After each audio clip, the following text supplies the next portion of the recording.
Esse é o Ancapsu e nós vamos falar sobre os outros 3 artigos que saíram na The Economist sobre o Alexandre de Moraes, né? A The Economist, lá na Inglaterra, é uma revista que supostamente é sobre economia, mas na verdade fala sobre comunismo, é extremamente esquerdista e fez um artigo meio que elogioso, meio crítico ao Alexandre de Moraes. Mas o que chamou a atenção, a gente já falou sobre esse artigo primeiro que apareceu, falamos hoje mais cedo, mas o que chamou a atenção é que depois disso eles fizeram outros 3. Hoje foram 4 artigos na Economist falando sobre Alexandre de Moraes e com um teor cada vez mais crítico, né? Aí uma coisa curiosa que está acontecendo, porque como eu falei para vocês, o primeiro artigo ele era meio elogioso, ele estava dizendo não, que está salvando a democracia, né? O papo do, entre aspas, salvando a, entre aspas, democracia, mas que talvez tenha algumas críticas e não sei o que lá. Agora, cada vez mais ele tá, a Economist começou a avançar nas críticas, ou seja, é aquela coisa que reflete o problema é que o próprio STF já está se sentindo desconfortável com isso, tá? O STF agora está falando o seguinte, olha só, não se pode desprezar crítica internacional sobre poder excessivo na corte, avaliam ministros. Ministros, sem citar o nome aqui, né, a coluna do Estadão aqui da Rosiane Kennedy, fala que ministros do STF estão preocupados com isso. A minha leitura disso, de novo, lembra, essas revistas comunistas de esquerda, elas estão a serviço do establishment da esquerda. O que está acontecendo é que esse desconforto do pessoal do STF está muito grande. De novo, depois dessa briga do Alexandre de Moraes com a Espanha, que ficou uma coisa escandalosa, aquilo, o cara perdeu o controle completamente, né? Os outros ministros estão querendo arrumar uma maneira de, né, chamar o Xandão. Xandão, porra, para com isso, né, cara? Peraí, vamos. A gente ganhou essa parada, o Lula tá empossado lá, o Bolsonaro já não é nada, já tá até inelegível pro ano que vem. Vamos com calma, a gente não precisa também sair fazendo tudo quanto é merda que tem no mundo. Nesse negócio, né? De novo, é o que eu falo para vocês, não é que eles sejam contra um ditador sanguinário, inquisitor, contra o Bolsonaro, perseguindo o Bolsonaro. Eles são contra um ditador autoritário, perseguidor, contra o Bolsonaro e coisa e tal, e que é burro, e que vai além do que precisa e começa a deixar rabo por aí, começa a deixar ponta solta por aí. Essa notícia foi sugerida por Bitman, Cachorro de Rodoviária e várias outras pessoas. Obrigado aí ao pessoal que sugeriu notícias lá no nosso site, no visãolibertaria.com. E obrigado a você que está assistindo o nosso vídeo. Se você gosta do nosso conteúdo, por favor, deixa o seu like e se inscreva aqui no canal, né? O que chama atenção é isso daqui. Olha só, a mídia da extrema esquerda, o The Economist, encontrou a galinha dos ovos de ouro, diz aqui o Café, né? Nos últimos 2 dias foram 9 posts criticando Alexandre de Moraes, 4 artigos no total. E cada um desses posts chega a 6 mil reposts, publicações. Os outros posts da revista ficam entre 5 e 10 reposts. Ou seja, a essa altura, a The Economist está servindo só para aqui no Brasil. Só brasileiro que está assistindo essa coisa, né? No final das contas é isso. Só a gente está dando audiência para isso. E aí ela percebeu que o filão, na verdade, é criticar o Alexandre de Moraes, porque o Alexandre de Moraes está fazendo merda. Todo mundo vendo que o Alexandre de Moraes está fazendo merda. Não preciso explicar isso para ninguém, né? Aí fizeram outros artigos aqui criticando o cara e não sei o que lá, e fala aqui não, que a democracia brasileira, né, teve problemas, e, né, quase que teve golpe, não sei o que lá, mas que um juiz tem pegado muito poder, né, e ninguém tem mais essa figura do que o Alexandre de Moraes, e não sei o que lá, não sei o que lá. E aí, com base nesses artigos da The Economist, saiu essa coluna aqui do Estadão que é muito significativa, tá? Tá dizendo aqui que o STF não pode desprezar a crítica internacional sobre o poder excessivo na corte, avaliam ministros. O que eu tô falando aqui com esse negócio? Isso aqui não é porque saiu na The Economist que eles mudaram de ideia. Na verdade, saiu na Economist porque eles mudaram de ideia antes e pediram para a The Economist fazer esse tipo de coisa. Eles já estão incomodados com esse negócio há mais tempo. O Alexandre de Moraes tem deixado ponta solta, tem deixado cabo solto por aí, tem deixado rabo, como o pessoal diz, né? Deixou o rabo aí para trás aí, que pode depois alguém prender esse rabo dele, e daí pode dar merda para todo mundo, né?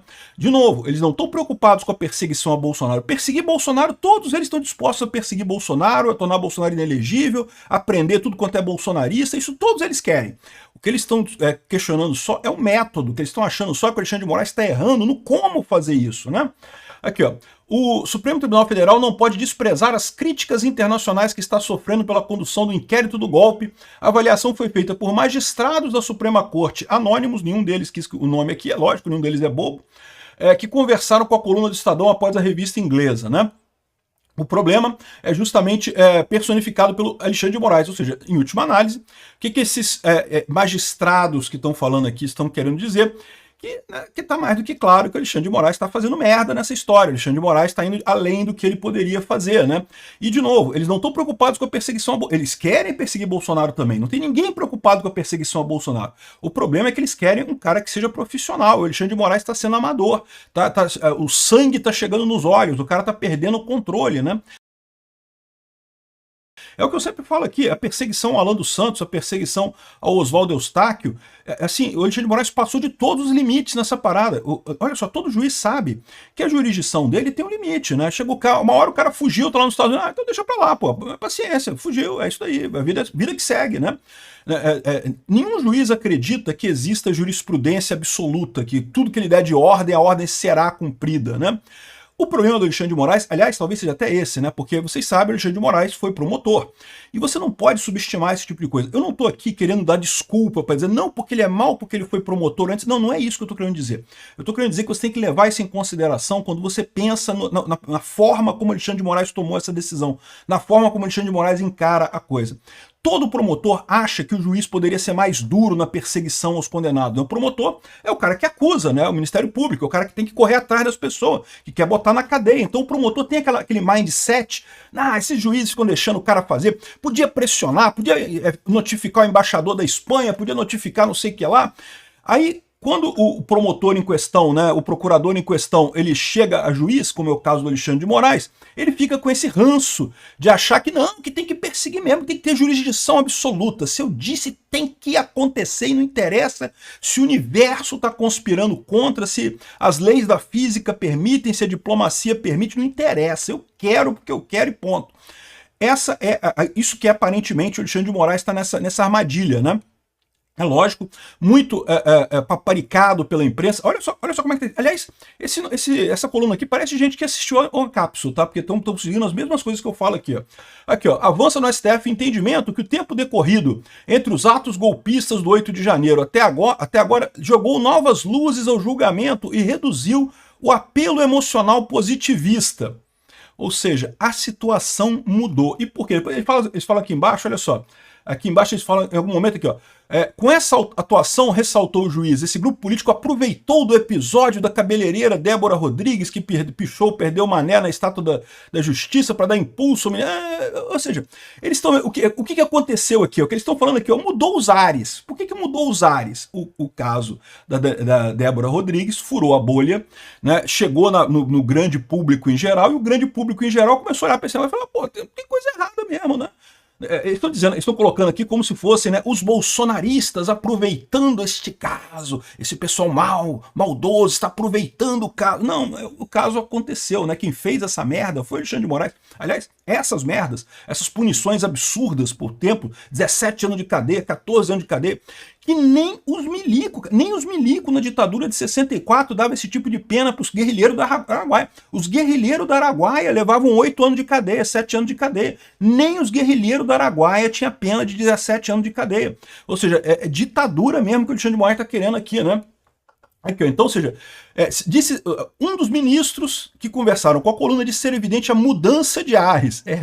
Fudeu, galera. O pessoal sacou que a gente está fazendo merda, obrigando o Supremo a revisar penas aplicadas ao condenado, aos réus dos atos golpistas, né? Concordo contigo, Fux. Eles não falam quem é o ministro aqui, né? Mas eu sei, o Fux e o Barroso são os dois que estão já estão há algum tempo meio que ressabiados com essa história. A Carmen Lúcia também está desconfortável, mas ela não tem coragem de tomar iniciativa. O resto, o Toffoli também está chateado com a história, mas o Toffoli morre de medo porque ele é corrupto, né? Até Lava Jato tinha chegado nele, então o Toffoli ele aceita qualquer coisa, então ele não vai falar nada também. O Cristiano Zanin é novato, também não vai entrar nisso daí. O Dino, o Fachin e o Gilmar Mendes, esses não, esses querem mais. Esses daí não querem querem piorar a situação mais ainda. Se deixar, piora mais ainda. Mas, então, é o Fux e talvez o Barroso aqui, esses ministros do STF que estão falando aqui. Aqui, ó. Se antes os magistrados do STF ouviam principalmente elogios no exterior, especialmente no ambiente acadêmico, por terem evitado um golpe de Estado no Brasil, agora também são alvo de contestações. Meu amigo, ficou feio. E o pior, esse pessoal está percebendo que o caso do Felipe Martins vai aparecer daqui a pouco, não vai ter jeito, não vai ter como evitar esse tipo de coisa, né?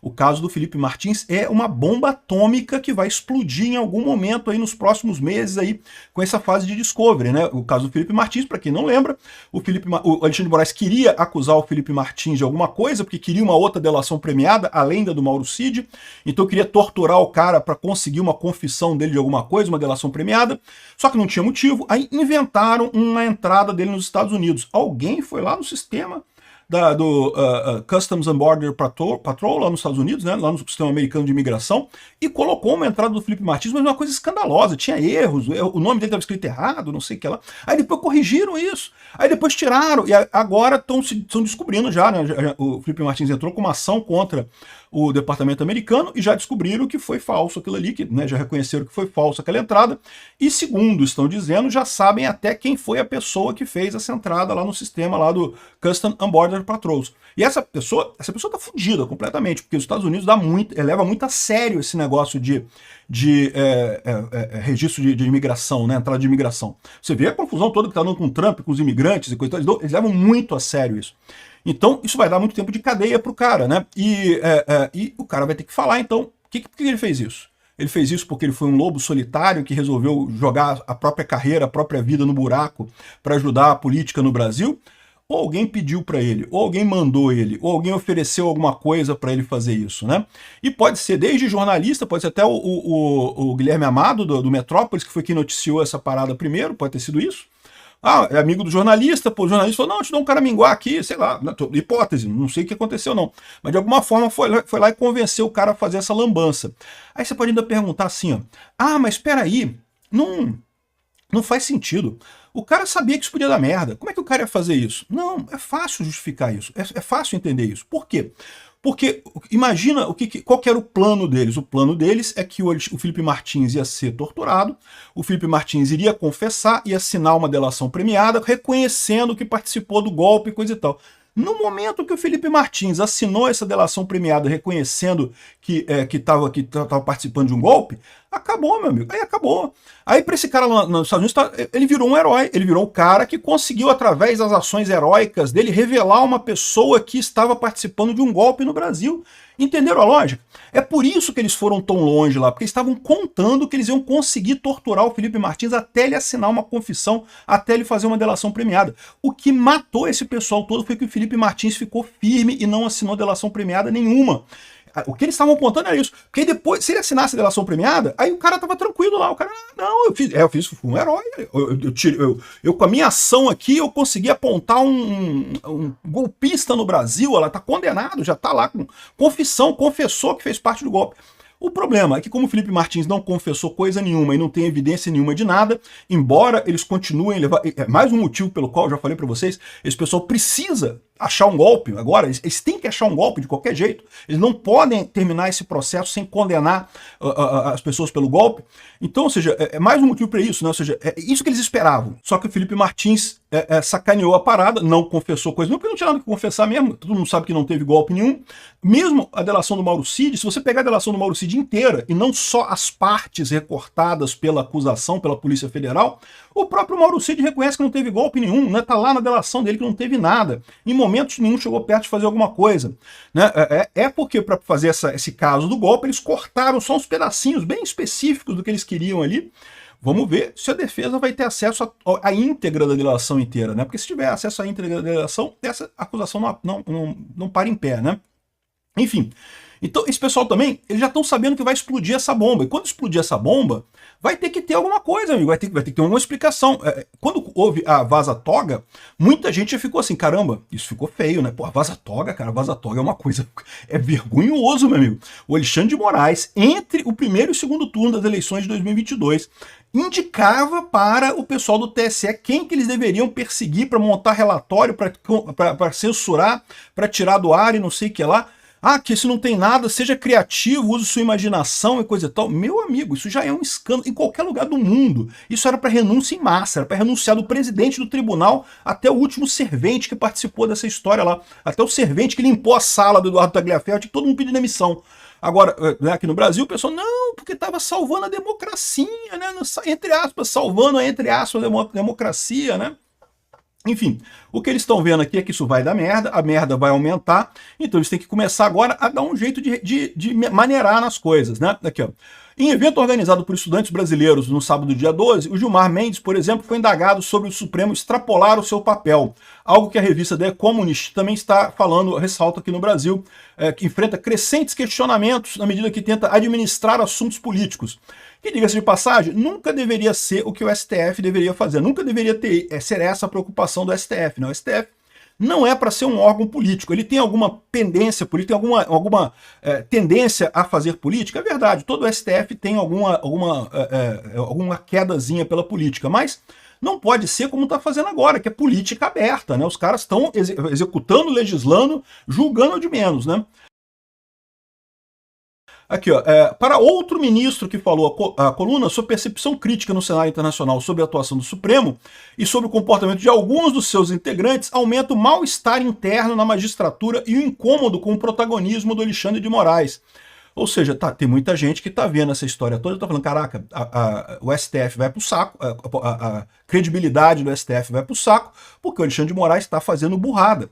De novo, lembra, quando esse pessoal está falando isso, eles não estão preocupados de perseguir Bolsonaro. Perseguir Bolsonaro, tudo bem, podia ter perseguido até mais e coisa e tal. Mas tem que fazer a coisa certa, Xandão, não pode ficar fazendo erro primário desse tipo, né, deixando esse monte de rabo por aí, deixando esse monte de coisa solta aí, né, pô, não pode, pô, é isso que esse pessoal está reclamando, né. Aqui, ó. Um dos motivos de preocupação da ala do STF é o risco de perda de credibilidade em suas decisões. Não diga, é mesmo, Sherlock. Você acha que ainda tem alguém que acredita nisso? Aqui, ó.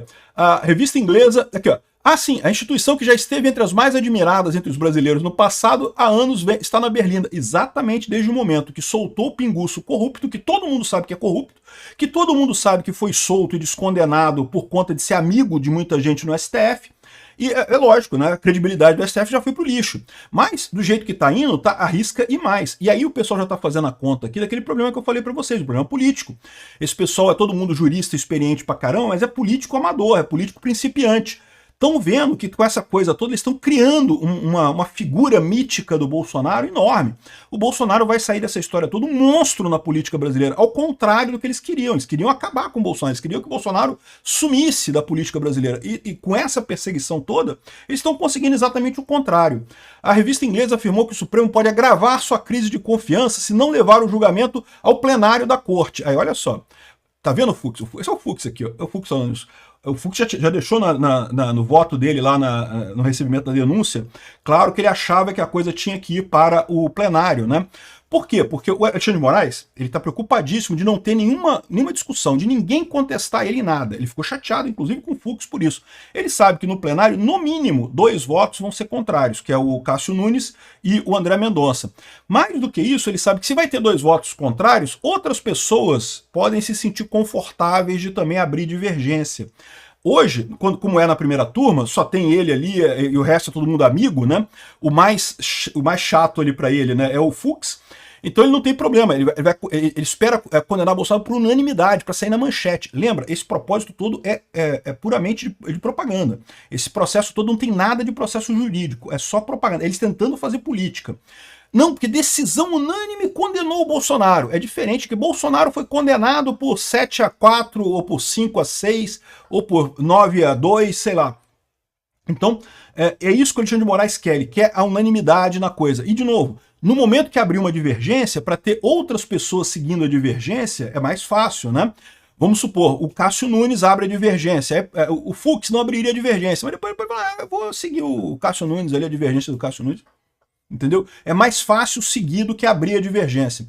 Então, essa é a preocupação do Xandão lá no plenário. E ele sabe que esse relatório da PF é uma piada. Não tem nada, ele não tem evidência de nada ali. Eles sabem disso. Então, quando os outros juízes olharem e lerem realmente o que tem ali, é arriscado o pessoal falar, olha só, sinceramente, eu queria muito condenar Bolsonaro, mas isso aqui tá muito fraco, pô, isso aqui tá um negócio que realmente não tem o que dizer, né? Ou seja, isso daqui toda essa lorota aqui no final das contas inúmeros artigos da The Economist e de outras revistas aí no final das contas, o que está mostrando é que dentro do STF tem divergência. E eu acho que tem, eu acho que já tem de antes, tá? Isso aí não é uma novidade, não. Você já tinha antes. E será que vai para frente isso daí? Eu acho que vai, tá? Eu acho que vai dar merda isso daqui. Lembra que eu falei que o Potinho, depois que rachou, deu uma rachadinha ali. O Fux deu uma rachadinha na parada na primeira turma. Depois que rachou o pote, meu amigo, é fácil de quebrar.